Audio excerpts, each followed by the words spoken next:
The Lian Li Lancool 217 Infiniti is Lian Li's way of saying airflow can look beautiful too. The original 217 was already a legend in cooling and build quality of course, but now it returns dressed in tempered glass, ARGB and a full Infiniti mirror front panel. It's louder visually, more feature-rich and just as capable when it comes to thermals. So, today we are diving into what's changed here, what's improved, and of course, is this evolution the same performance king as the original was? Alright, quick pause here, because I know some of you are still rocking that little activate Windows watermark on your desktop. Yep, don't worry, that's where keysfan.com comes in. They've got super affordable legit keys for Windows 10, Windows 11 and even Microsoft Office. No more dropping a fortune just to keep your PC happy. Find the Windows you want at the checkout, enter LUP50 for 50% off on all Windows keys or LUP62 for 62% on any Office products. Check out using your credit card or PayPal, in the matter of seconds you will receive your key. Super cheap, super easy, check the links in the description. Now back to the video. The 217 Infiniti keeps the exact same frame as the standard 217, 482mm deep, 238mm wide and 503mm tall. But the front has been completely transformed here. Instead of the wavy perforated mesh with wood accents, we now get a tempered glass Infiniti mirror panel with two precision air intake cutouts, which more or less looks like speaker grills. Behind that glass sit two massive 170mm ARGB fans, each with its own Infiniti mirror hub in the middle that adds layered lighting depth without choking the airflow here. The rest of the chassis stays all steel with the same solid premium feel as before, while color options now include black or white of course, dropping the previous walnut and beech wood trims of the case. Overall, it's a striking blend of airflow and aesthetics. You finally get mirror-like lighting and cooling that still means business. The I/O model here has been redesigned and it is now relocatable. It can sit either on the top of the case or at the bottom of the case depending on where you actually want it to be. You get a cover that you can put on the side if you relocate it at the top, which in my opinion somehow should have been there on the original as well. It looks great here at the top. And regarding the I/O panel, you get two USB 3.0 ports, one USB-C Gen 2x2, that's 20 gigabits, a combo audio jack, and at the top there is a power button in the middle and two new lighting control buttons labeled M1. This is for the front panel Infiniti mirror lighting around the panel, and M2 is for the ARGB fans. These let you change effects on the fly without opening the software or sync everything wirelessly through the L-Connect 3 thanks to a built-in wireless receiver in the I/O hub inside, which you will see later. Just pair it with the L-Connect wireless and you're all set here. It's a clever setup that feels premium and of course eliminates the need for extra software toggling mid-build. So getting to the interior is of course easy, panel access remains smooth and toolless as before, the side glass slides off from the top groove held by lips here and locating pins, so no screws needed or any drama. The lower side panel is still a ventilated steel mesh, it is secured by a single captive thumb screw and the top here is removable of course to make cooler or motherboard installation easy. I mean far easier, the whole fan rail is actually removable like before.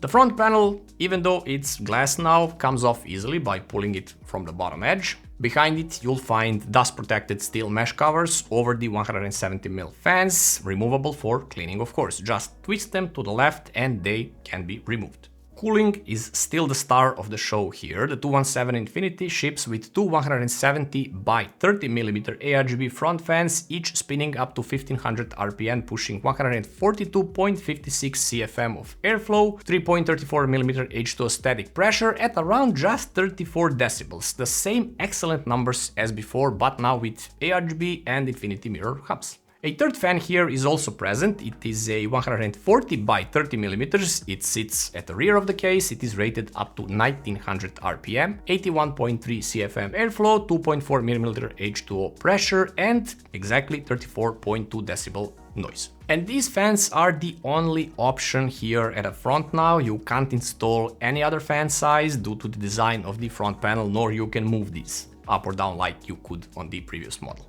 Inside, everything is familiar and refined. You get support for the SSI EEB boards up to 330mm, extended ATX up to 280mm, ATX sides boards, micro ATX, mini ATX, and even the new back connect ATX boards are also accepted here. GPU clearance is 380mm and CPU cooler height goes up to 180mm. Up top you can mount 3 120mm or 2 140mm fans or radiators up to 360mm with 83mm of total clearance. And of course the Hydro Shift 2 LCD C or the new S like here, which you will see tomorrow, perfectly fits here. At the bottom on the PSU shroud you can fit 2 120mm fans under the PSU shroud or 3 120mm above it using the included slide-in brackets, the same convenient toolless system as the standard 217 case. You can also use the smaller brackets to mount fans closer to the front of the case or the other small bracket to mount the vertical GPU bracket if needed, of course. I mean, options are there as on the original 217. At the back side we again find the 140mm pre-installed fan here, exhaust fan and 7 PCI slots that can be rotated for vertical GPU mounting if you're into that. Lian Li includes standoffs for your riser cable of course, and even revised the anti-sag bracket which now adjusts vertically and of course horizontally a little bit from the side panel for that easier alignment of the GPU, and this is especially useful if you're running heavy and longer GPUs. The overall airflow path remains bottom to top and front to rear focused, so giving this case excellent pressure balance for both CPU and GPU cooling. The PSU here can be installed using the pass-through cable in case you decide to mount it at 90° rotated position, and there is a little dust filter for the PSU which is pulled from the back. Around the back panel, cable management is top tier here. There are multiple routing channels here with pre-installed Velcro straps. They are positioned for either standard, extended ATX or back connect boards as well. And additional tie points across the frame help keep cables neatly managed here. For storage, it's generous, up to 4 3.5-inch drives or 2 2.5-inch SSD behind the motherboard on the removable trays, and there are also 2 removable drive cages in the PSU chamber, each supporting 1 3.5 plus 1 2.5-inch drive, and there is also an optional 3 2.5-inch SSD mounts on the PSU shroud in case you don't want to use the fans on the PSU shroud mount. And just a little note here, only one drive cage can be used if you mount the PSU in its standard orientation, but if you are using the 90° orientation, both of the cages can be fit here. Speaking of which, the 217 Infiniti adds dual PSU mounting options, much like the original case. You can install the PSU traditionally or rotate it 90° so the cables exit on the right side of the case. This makes cable runs neater like I did here, especially with short modular cables and shorter PSUs. This helps airflow around the GPU chamber a lot. Plus I still love these plastic thingies that hold 8-pin EPS cables, such a great option to hold the cables in place without any fuss. It comes with a proprietary fan and ARGB hub, which is used only for the pre-installed fans here. Same hub is wireless enabled, so you just need a Lian Li wireless receiver and you can control lights from the L Connect directly, or simply don't and use the button on top of the case. Actually 2 buttons, the choice is yours. The test system here is the Ryzen 7 9800X3D, Radeon RX 9070 XT and Lian Li's Hydro Shift 2 LCD S360 AIO mounted on top. This is the latest AIO, which you will see tomorrow in details. Idle CPU temperatures are around 37 degrees and lighter loads are around 47 degrees and maxing out at only 72 degrees. For the GPU, 26 degrees at idle and most of the time locked at 55 degrees while gaming or max stressing it out. So if we compare it directly to the original Lancool 217, the Infiniti model runs roughly 1 to eventually 2 degrees cooler across the board, mostly due to the improved internal fan pressure for that front intakes fan. I mean, they have the tighter airflow cutouts behind the glass that aids to the better cooling. Adding 2 bottom fans as tested by Lian Li further drops temperatures by about 3 to 4 degrees, especially on the GPU. I used 3 here just for the better visuals. So even with a glass front, airflow performance hasn't been compromised here, it's actually improved slightly. Building inside the Infiniti is just as painless as before, maybe actually even better. The removable top bracket makes radiator installation such a breeze, it's an effortless job. The toolless bottom fan trays actually save time as well, and the repositionable I/O is a small but genuinely helpful addition. All panels are sturdy and they align perfectly with the case, and cable routing is also clean thanks to the Velcro lined channels everywhere. Expect a comfortable 20-minute build time including basic cable management, and no need to fight the case at any point as everything just fits as it should. To sum up this case, let's go through some pros and cons. For the pros, it has a gorgeous Infiniti mirror front panel that doesn't hurt airflow. It has excellent thermals, still among the best in its class. Wireless and hardware lighting controls via the L-Connect 3 or the onboard buttons. It has dual PSU orientations for better flexibility.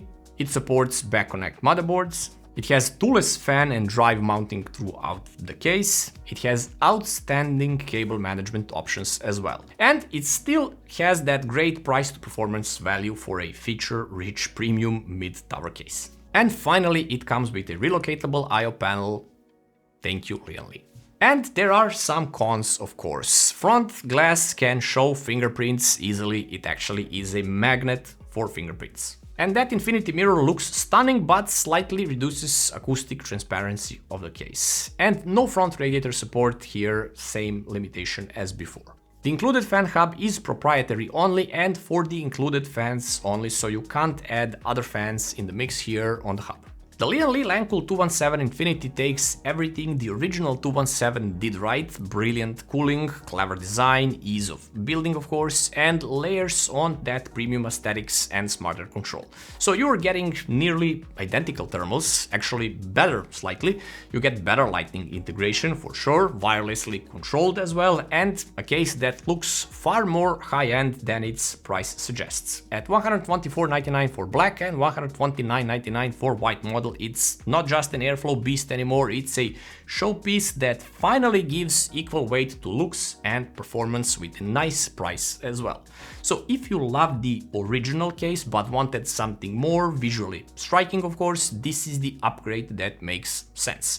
I kinda love this one more than I did the original, don't know why. Maybe there was more wood in the original model, maybe just the front panel would have been a classier approach. I mean, if the wood was just on the front panel, who knows? This one reminds me actually of the 90s boomboxes speakers. At first look at this case I was just meh, but it kinda grew on me. I just love this design now.